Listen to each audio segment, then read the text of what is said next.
నమస్తే, welcome to people TV news bulletin. ముందుగా headlines చూద్దాం. చీఫ్ మినిస్టర్ కప్ 2024 ప్రారంభోత్సవంలో ముఖ్యమంత్రి రేవంత్ రెడ్డి.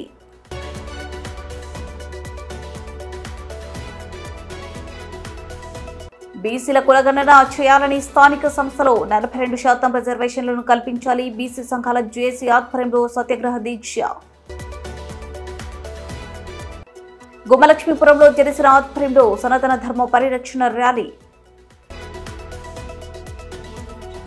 సర్వేల్ గ్రామ పంచాయతీ పరిధిలో వాటర్ ప్లాంట్ ఏర్పాటు చేసిన చెలమల కృష్ణారెడ్డి. సోమాజిగూడ యశోద ఆసుపత్రిలో టీఆర్ఎస్ నాయకులు హంగామా.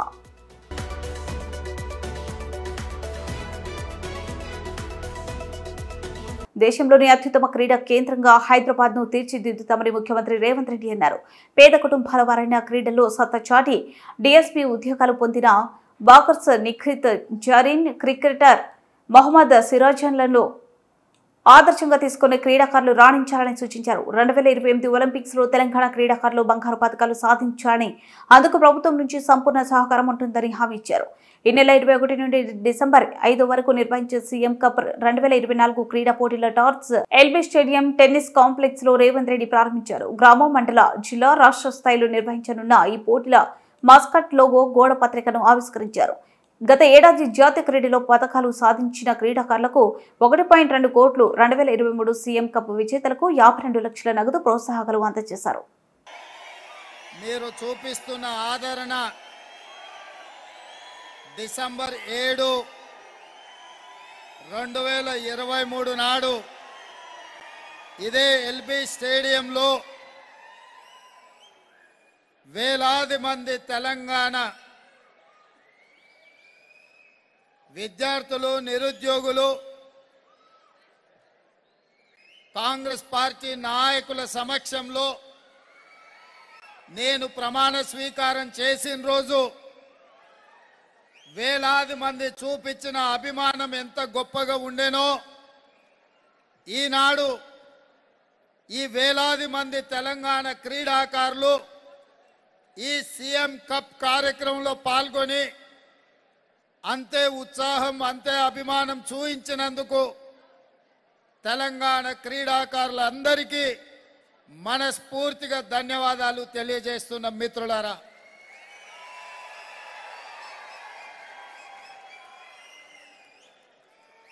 ఈరోజు ఈ కార్యక్రమం తెలంగాణ స్పోర్ట్స్ అథారిటీ నుంచి మా అధికారులు, మా సాక్స్ చైర్మన్ శివసేనారెడ్డి, క్రీడల యొక్క ప్రభుత్వ సలహాదారు జితేందర్ రెడ్డి గారు, అధికారులు కలిసి ఏర్పాటు చేసిన ఈ కార్యక్రమంలో శాసన మండలి సభ్యులు, కాంగ్రెస్ పార్టీ తెలంగాణ అధ్యక్షుడు మహేష్ కుమార్ గౌడ్ గారితో పాటు రాజ్యసభ సభ్యులు, శాసన మండలి సభ్యులు, శాసన సభ్యులు, వేలాది మంది క్రీడాకారులు, అదేవిధంగా ఆర్మీ, ఎన్సీసీకి సంబంధించిన అధికారులు వీళ్ళందరూ పాల్గొని తెలంగాణ రాష్ట్రం రాబోయే రోజుల్లో ఒక స్పోర్ట్స్ హబ్గా తీర్చిదిద్దడానికి ప్రతిజ్ఞ చేయడానికి వచ్చినందుకు మిమ్మల్ని అందరినీ మనస్ఫూర్తిగా అభినందిస్తున్నా. మిత్రులారా, 25 సంవత్సరాల క్రితం హైదరాబాద్ నగరం ఇక్కడ ఏషియన్ గేమ్స్ కానీ, అదేవిధంగా కామన్వెల్త్ గేమ్స్ కానీ, నేషనల్ మిలిటరీ గేమ్స్ కానీ గచ్చిబౌలి స్టేడియంలో ఈ దేశానికి తలమానికంగా నిర్వహించే ఆనాడు తెలంగాణ రాష్ట్రం, హైదరాబాద్ నగరం క్రీడలకు ఒక వేదికగా దాదాపుగా 20-25 సంవత్సరాల క్రితం మనం ఆదర్శంగా ఈ దేశంకి నిలబడ్డాం. కానీ తెలంగాణ రాష్ట్రం వచ్చిన గత 10 సంవత్సరాలలో తెలంగాణ రాష్ట్రంలో క్రీడలను నిర్లక్ష్యం చేయడం వల్ల హైదరాబాద్ నగరం క్రీడలకు వేదిక కావలసింది. ఈ మధ్యకాలంలో మనం చూస్తుంటే వ్యసనాలకు యువత బానిసలు అవుతున్నారు, లేదా గంజాయి డ్రగ్స్కి యువత బానిసలు అవుతున్నారని పత్రికలలో టీవీలలో వార్తలు వస్తున్నప్పుడు ఇది బాధతో మమ్మల్ని కలిసివేసే సందర్భం. అందుకే మళ్ళీ తిరిగి తెలంగాణ రాష్ట్రాన్ని, హైదరాబాద్ నగరాన్ని ప్రపంచంలోనే క్రీడలకు ఒక వేదిక అంటే హైదరాబాదు నగరం అని తీర్చిదిద్దాలన్న ఆలోచనతోటి ఈరోజు ఈ సీఎం కప్ ప్రారంభోత్సవమే కాదు, గత కొన్ని రోజుల క్రితం ట్రై నేషనల్ ఫుట్బాల్ కప్ ఛాంపియన్ని కూడా హైదరాబాద్ నగరంలో ఎల్బీ స్టేడియంలో నిర్వహించడం జరిగింది. ఇదే కాదు, తెలంగాణ రాష్ట్రం నుంచి రాణించిన నాకు చాలా సంతోషాన్ని ఇచ్చిన సందర్భం, నిఖత్ జరీన్ ఒక మారుమూల ప్రాంతం నుంచి, ఆర్థికంగా అత్యంత వెనుకబాటు నుంచి ఒక కట్టుబాట్లను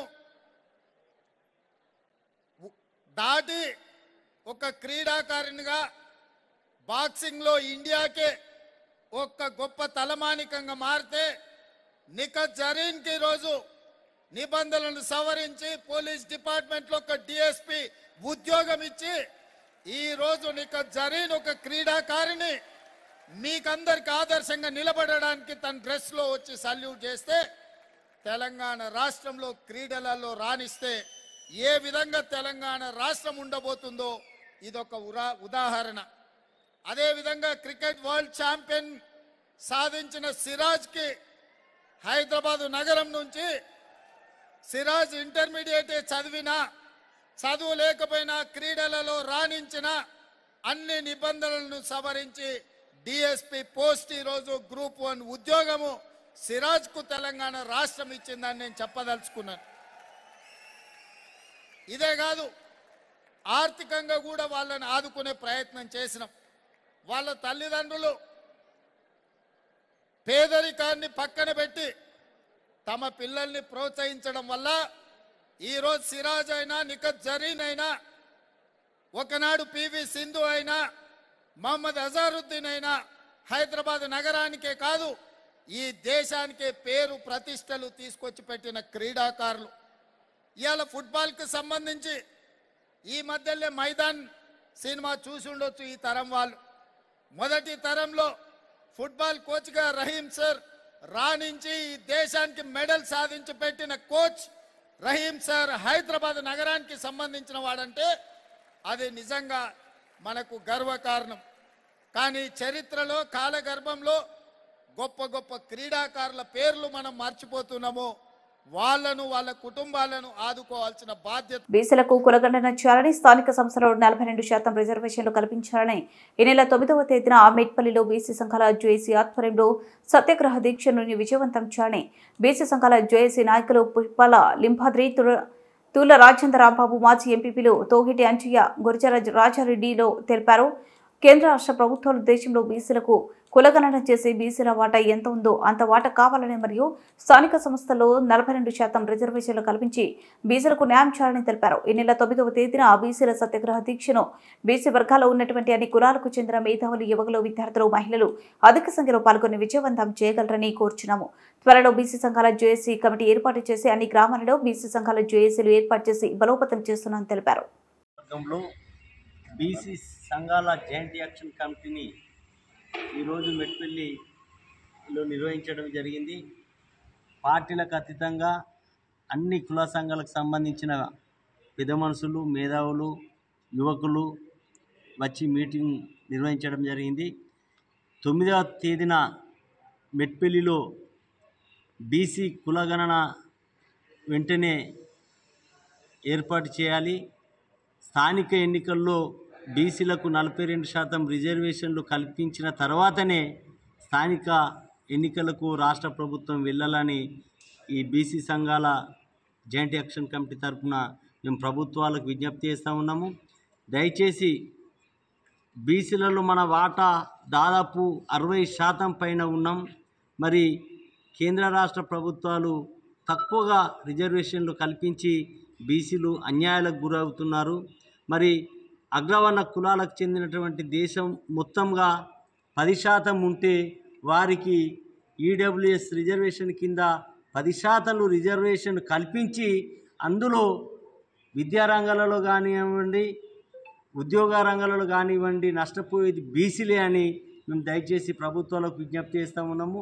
ఇప్పటికైనా బీసీ వర్గాలకు చెందిన అన్ని కులాలు కమిటీ ఆధ్వర్యంలో మెట్పల్లిలో సత్యాగ్రహ దీక్ష చేయడం జరుగుతుంది. అందులో బీసీ వర్గానికి చెందిన అన్ని కులాలకు చెందినటువంటి యువకులు, మేధావులు, విద్యావంతులు, విద్యార్థులు పాల్గొని సత్యాగ్రహ దీక్షను విజయవంతం చేయవలసిందిగా విజ్ఞప్తి చేస్తూ ఉన్నాము. కులగణన చేపట్టాలనేది ఉద్యమం సాగుతుంది. దానికి కేంద్ర ప్రభుత్వం ఎన్నికలకు ముందు కులగణనకు మాట ఇచ్చారు. రాష్ట్ర ప్రభుత్వం కూడా కాంగ్రెస్ ప్రభుత్వం కామారెడ్డి డిక్లరేషన్లో కులగణన చేపడతామన్నారు. స్థానిక సంస్థల ఎన్నికల లోపే 42% రిజర్వేషన్లు అమలుపరిచే దిశగా కులగణన ప్రారంభించవలసిందిగా, తర్వాత ఈడబ్ల్యూఎస్లో జరుగుతున్నటువంటి అనేక అన్యాయాల్ని అరికట్టడానికి, ఈ సంఘటిత శక్తిని చాటడానికి మెట్పల్లి ప్రాంతంలో మొట్టమొదటి నుంచి కూడా గంగుల భూమయ్య లాంటి నాయకులు ఉద్భవించిన ఈ గడ్డ మీద బీసీ ఉద్యమం అనేది కొత్త కాదు. బీసీ ఉద్యమం చాలా వెల్లునుకొని ఉంది. అయితే ఈనాడు దేశవ్యాప్తంగా జరుగుతున్న ఉద్యమానికి సంఘీభావంగా మేము కూడా ఆ ఉద్యమంలో పాల్పంచుకునే విధంగా ఇక్కడి వాళ్ళంతా కూడా సమాయత్తం కావడం శుభసూచకము. అన్ని బీసీ సంఘాలు ఒకే వేదిక మీద కలిసి 9వ తేదీ సత్యాగ్రహ దీక్షకు పూనుకోవడం అనేది ఒక మంచి శుభప్రదమైనటువంటి విషయం. దీనికి సంఘటిత శక్తిని చాటడానికి బీసీ సంఘాలు అందరూ కూడా అన్ని గ్రామాల నుంచి, పట్టణాల నుంచి ఇక్కడ తరలి రావాల్సిందిగా, వీళ్ళు ఇచ్చిన పిలుపును విజయవంతం చేయవలసిందిగా నేను కూడా కోరుతూ అందులో పాల్గొనాల పెద్ద సంఖ్యలో విజ్ఞప్తి చేస్తాను. ఈరోజు కురుట్ల నియోజకవర్గంలో గత ఎన్నికల సమయంలో కాంగ్రెస్ ప్రకటించినటువంటి మేనిఫెస్టో కామారెడ్డి డిక్లరేషన్ని బీసీ కులగా ఖచ్చితంగా చేయాలా, రాబోయే స్థానిక ఎన్నికలలో ఖచ్చితంగా అమలు చేసి తీరాలనేటువంటి ఉద్దేశంతో అన్ని బీసీ సంఘాలను ఏకం చేసి ఈరోజు సమావేశాన్ని నిర్వహించడం జరిగింది. వచ్చే 9వ తారీఖు నాడు సత్యాగ్రహ దీక్షను చేపడుతున్నాం. దీనికి అన్ని గ్రామాల నుంచి కూడా బీసీలను తరలించి దీన్ని విజయవంతం చేసి మా డిమాండ్ మేము సాధించుకుంటాం. పార్వతీపురం మాన్యం జిల్లా గుమ్మలక్ష్మీపురం మండల కేంద్రంలో కురుపాం ఎమ్మెల్యే జగదీశ్వరి మరియు నియోజకవర్గ జనసేన ఇన్ఛార్జ్ కడ్రక మల్లేశ్వరరావు ఆధ్వర్యంలో సంకీర్తన కార్యక్రమం నిర్వహించి స్థానిక శివాలయంలో ప్రత్యేక పూజలు చేశారు. వారు మాట్లాడుతూ ఉప ముఖ్యమంత్రి పవన్ కళ్యాణ్ తిరుపతిలో ప్రాయశ్చిత్త దీక్ష ముగింపు సందర్భంగా గుమ్మలక్ష్మీపురంలో నగర సంకీర్తనలు నిర్వహించామన్నారు. అలాగే ప్రతి హిందువు సనాతన ధర్మం కోసం ఆధ్యాత్మిక కార్యక్రమాలని నిర్వహించాలని, అలాగే హిందూ ఆచారాలను, కట్టుబాట్లను పాటించి హిందువుల మనోభావాలను పరిరక్షించాలని అన్నారు. కార్యక్రమంలో కురుపాం నియోజకవర్గ జన సైనికులు నేరేడిమిల్లి వంశీ అధికారి అనిల్ కుటుంబీ నాయకులు భారతి, భూషణ్ రావు తదితరులు పాల్గొన్నారు.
అందరికీ నమస్కారం. ఈరోజు జనసేన పార్టీ అధ్యక్షులు అలాగే గౌరవనీయులు డిప్యూటీ సీఎం అయినటువంటి కొనిదెల పవన్ కళ్యాణ్ గారు ఆదేశాల మేరకు ఈరోజు లాస్ట్ రోజు సంకీర్తనలు చేసి ఈరోజు గోవింద నామాలతో ఈరోజు ఈ కార్యక్రమాలు ఈ రోజుతో ముగించుకున్నటువంటి మన జనసేన నాయకులు, ఎందుకంటే గత 4 రోజుల నుండి ఈ కార్యక్రమాలు చేపడుతున్నారు. మరి అలాగే స్టార్టింగ్ లో కూడా నేను తోటపల్లి దేవస్థానానికి వెళ్ళడం జరిగింది. అదే ఈ రోజు మళ్ళీ లాస్ట్ రోజు. ఈ రోజు నిజంగా సంకీర్తనలతో చాలా చక్కగా హిందూ ధర్మాన్ని ఏ విధంగా మనం తీసుకువెళ్ళాలి ముందుగా అని చెప్పేసి ఈ రోజు సంకీర్తనలతో చాలా బాగా కార్యక్రమం నిర్వహించడం జరిగింది. ఏదైతే గతంలో జరిగినటువంటి లడ్డు, ఏదైతే అక్కడ ఉన్నటువంటి లడ్డుకు సంబంధించి మరి కల్తీ నెయ్యిని వినియోగించారు, దానికి సంబంధించి ఈ రోజు ఇక్కడ ఈ సంకీర్తనలు చేయడం జరిగింది. మరి ఈ రోజు చూసుకుంటే మరి ఎవరైతే అక్కడ ఉన్నటువంటి దోషులు ఉన్నారో వారందరికి కూడా కఠినంగా శిక్షించాలి. ఎందుకంటే వెంకటేశ్వర స్వామి శ్రీ కలియుగ దైవం, ఆయన గురించి తెలీదు. ఈ రోజు నిజంగా చాలా అక్కడ తిరుమల తిరుపతిలో ఉన్నవారు సాక్షాత్తు అక్కడ భగవంతుడే వెలిశారు. కాబట్టి అలాంటి దగ్గర కూడా ఇలాంటి అపవిత్రమైనటువంటి నెయ్యి వినియోగాన్ని హిందువులందరూ కూడా చాలా తీవ్రంగా ఖండిస్తున్నారు. మరి ముస్లింలైనా, క్రిస్టియన్స్ అయినా, హిందువులైనా ఎవరికి దాడులు చేసినా, లేదంటే ఇలాంటి కార్యక్రమాల్లో ఏవైనా తప్పిదాలు జరిగితే అందరం కూడా ఖండించేలా ఉండాలని చెప్పేసి మరి నేను తెలియజేసుకుంటూ ఈ రోజు అందరికీ నమస్కారం. సనాతన ధర్మం కాపాడాలి, మన మతాన్ని గౌరవిద్దాం, పూజిద్దాం, పరమతాన్ని గౌరవిద్దాం అనే నినాదంతో పల్లెల్లో ఈరోజు ఆంధ్ర రాష్ట్రంలో రాష్ట్ర వ్యాప్తంగా ప్రతి పల్లెటూరులో కూడా గుడుల్లో ఈరోజు సంకీర్తన చేయడం జరుగుతుంది. అదేవిధంగా ఈ షెడ్యూల్ చివరి రోజైన ఈ సంకీర్తన భాగం ఈ చివరి రోజైన ఈ గుమ్మడి మండలంలో కైలాసనాథ్ గుడి దగ్గర చివరి రోజున ముగింపు కార్యక్రమం చేపట్టుకున్నాం. ముఖ్యంగా ఈ కార్యక్రమానికి కొద్ది ముఖ్య ఉద్దేశం ఏంటంటే, గత ప్రభుత్వం అనేక కల్తీలు చేశారు.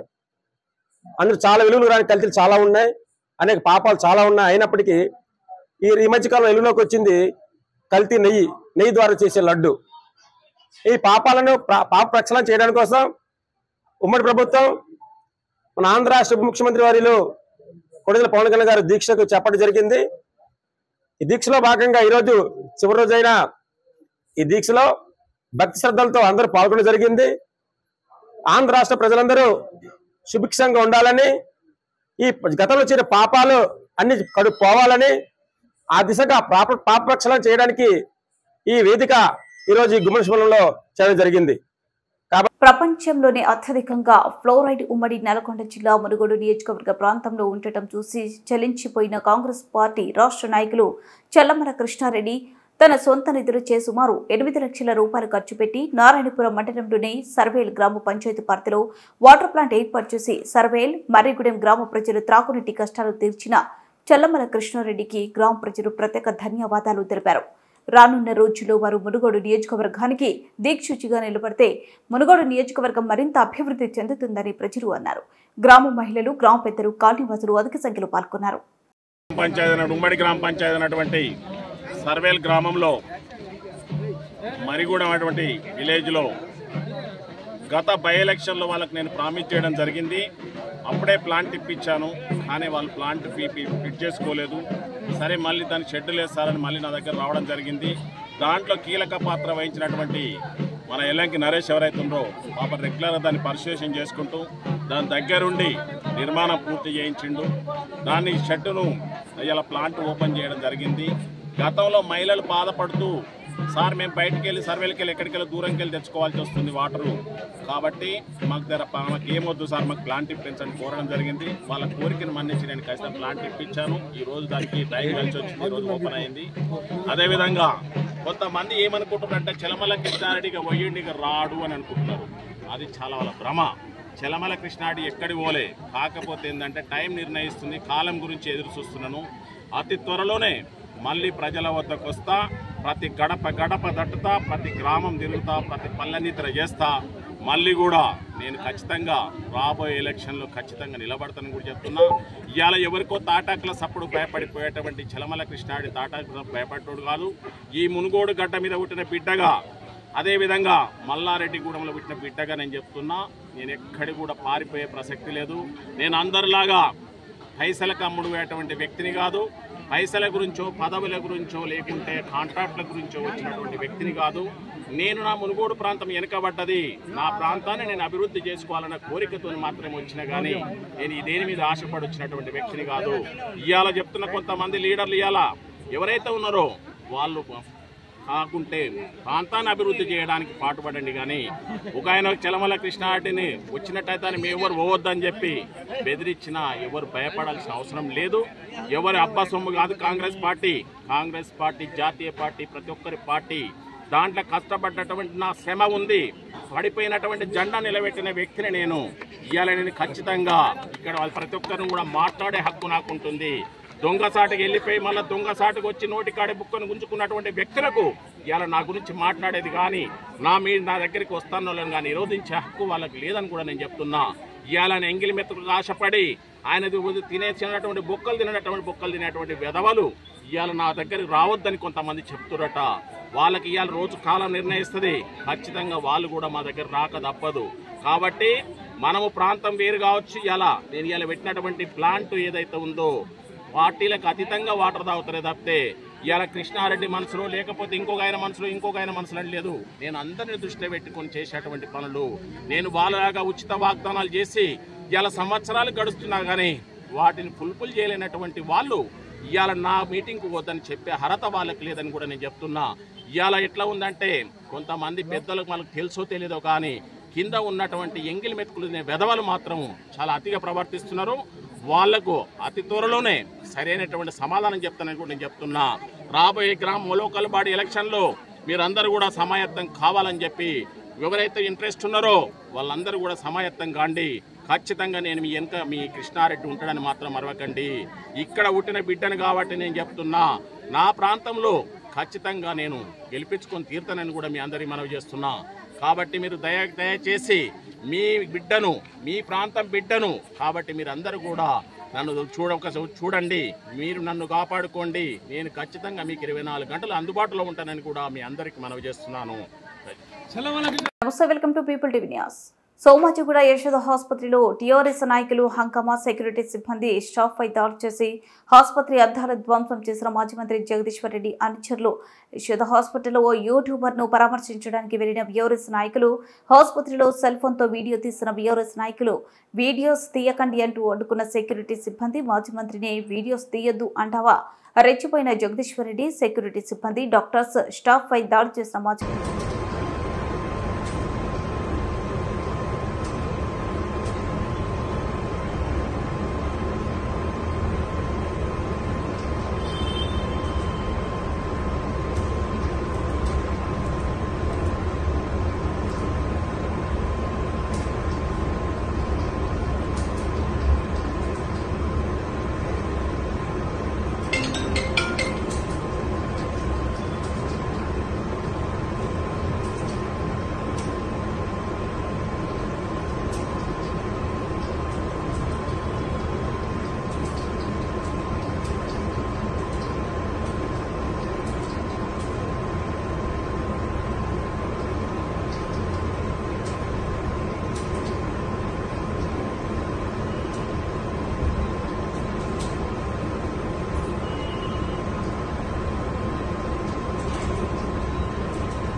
బుల్టెన్ ముగించే ముందు హెడ్లైన్స్ మరోసారి. చీఫ్ మినిస్టర్ కప్ 2024 ప్రారంభోత్సవంలో ముఖ్యమంత్రి రేవంత్ రెడ్డి.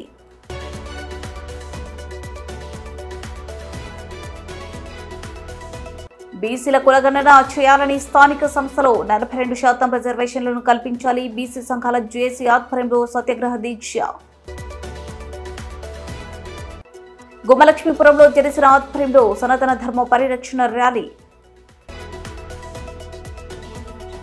సర్వేల్ గ్రామ పంచాయతీ పరిధిలో వాటర్ ప్లాంట్ ఏర్పాటు చేసిన చెలమల కృష్ణారెడ్డి. సోమాజిగూడ యశోద ఆసుపత్రిలో టీఆర్ఎస్ నాయకులు హంగామా.